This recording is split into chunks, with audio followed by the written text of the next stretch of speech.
The biggest enemy of a digital artist isn't bad anatomy. Let me explain. Anatomy is important, but not the most important in digital art. There are workarounds, like following a reference closely, using a 3D model, or even tracing. The real enemy is actually stiffness. It's the fear of making a mess. We get so obsessed with clean lines that we strangle the life out of our artworks before they even have a chance to breathe. I usually start my artworks with a detailed sketch or sometimes just an outline of what I'm gonna paint. But today, we're fixing all of that. We're drawing the absolute unit of chaos, the new absolute Batman.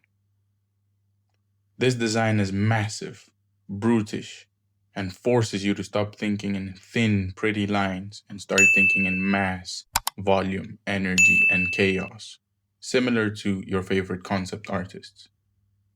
If your art feels stiff, this is the perfect mindset shift you need. Let's get messy. At this point, I'm not focusing on the main character or the main subject matter.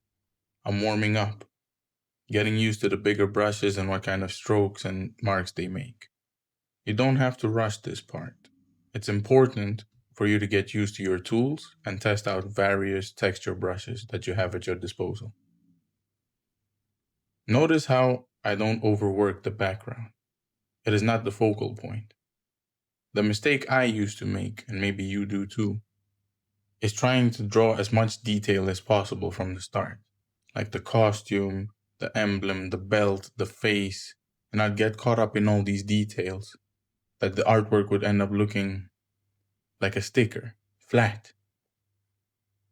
Instead, look at how I'm treating this. I'm not drawing a man in a suit. I'm sculpting a silhouette. Absolute Batman isn't graceful. He's a brick wall. So after using a big brush to texture the darks and slam down his massive frame, I start to sculpt the lighter areas within the silhouette. At this point, I haven't committed to anything yet. I'm trying to place some elements that get a feel of the accuracy of the drawing. A little lighting over here, lighting over there, maybe a muscle group, nothing too complicated. This is purely psychological. If you start with a tiny brush, you will make tiny, timid marks. But if you start with a bigger brush, on the other hand, you are forced to make bold and decisive marks. You have to get comfortable with this phase, the one I call the potato phase. If you can't handle your artwork looking ugly for the first hour, then you'll never get to the part where it looks beautiful. Once I'm happy with the block in, a few mistakes now stand out.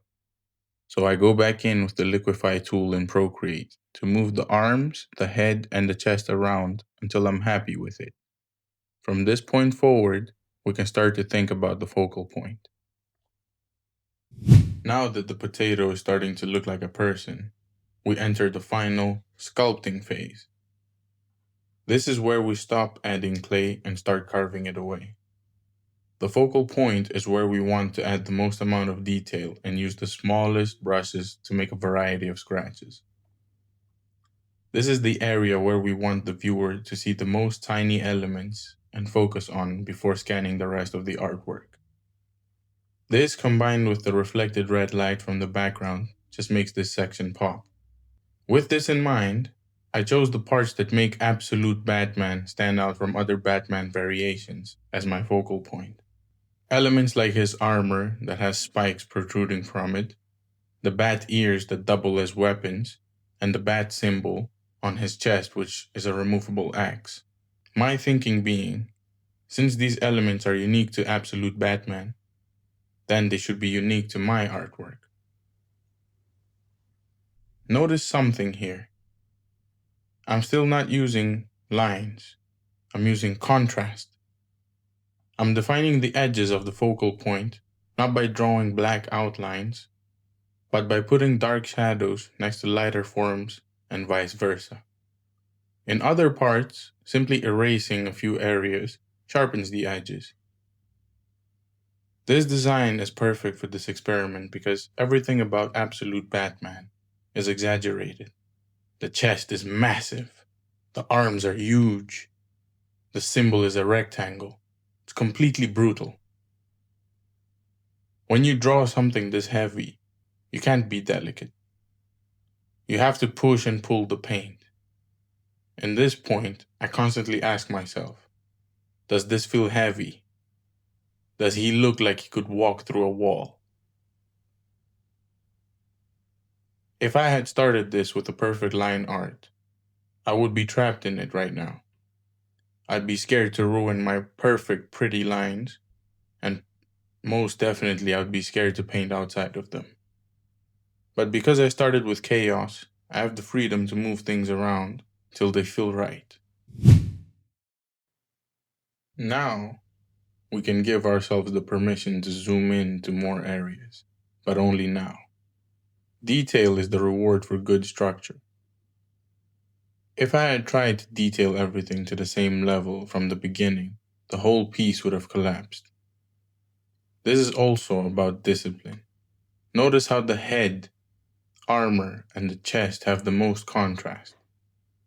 That's the focal point. Everything else, the cape, the legs, the background, needs to fade back.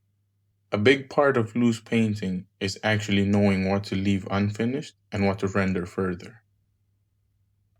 If you render every single inch of the canvas with 100% detail, it's exhausting to look at. You need to give the viewer's eye a place to rest. Let the shadows just be shadows, and let the chaos stay in the corners. So why did we do this? Why paint a 6'9", 400-pound Batman? Because perfectionism has its place. And in most art, it's just boring. Safe art is just boring.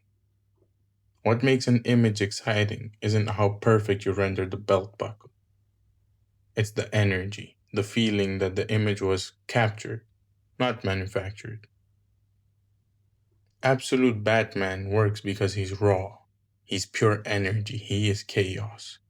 Your art should be the same. Your art should be a reflection of what you're painting. Stop trying to be a painter and actually be a painter. Embrace the mess. If you look closely at this area, after finishing the chest area, I now move forward to adding a little bit of brush strokes and a few smudges in key areas. This helps the artwork feel more loose. It also distracts the viewer from all the detailed elements and all these sharp edges. Although if you zoom in, I don't have a lot of sharp edges.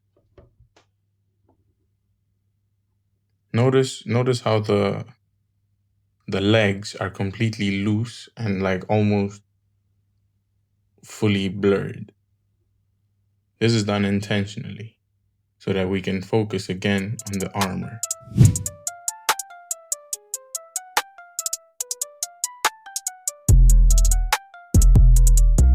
If you enjoyed this artwork and would like to see more, drop a like.